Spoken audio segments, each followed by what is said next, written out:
Big Turturro. So in Witness to the Mob, you played Sammy Gravano, and you had some boxing scenes in there.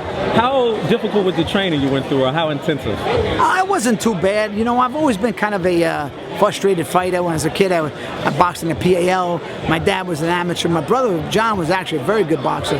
But I looked good as a fighter, so I get mistaken for a lot of times. They thought I was Hector Camacho. So I don't know, maybe because I'm small and I look like like, you a fighter? So I've been around boxing. I did a little bit in that Witness to the Mob. I actually did one time on NYPD Blue where I boxed my lieutenant.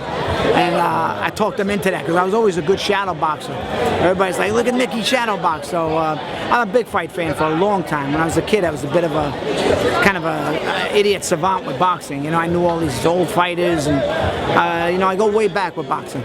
Have you ever sparred or had any amateur fights? I've sparred. You know, I've sparred a little bit. I haven't had an amateur fight, but you know, the reality is when you get in there and you spar and you get punched in the head, it's a whole other world, man. It's a game changer. Yeah, it's a game changer. So that shows you that I've been around fighters. I've been friends with Boom Boom Mancini, Vinny Pazienza, and I became friends with Paulie Malignaggi. So it's funny, I gravitate to boxers for whatever reason. There's an honesty about them because it's like unlike other sports, it's just them. You know, it's like you have nobody else. You know, so it's a very lonely kind of.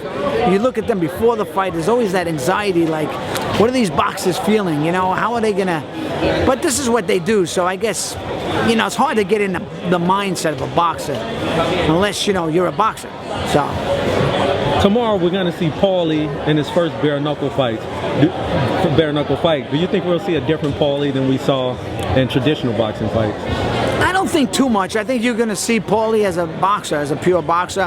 He might have to adapt, and he might, because there's some roughhouse tactics with this.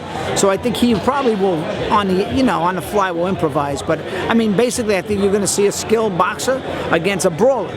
So that's what you're going to see, because this guy's not that skilled, and he's not that pretty to watch. But he comes at you with a lot of ammo. But I think Paulie will try to take him apart little by little, cut him up, and then maybe stop him.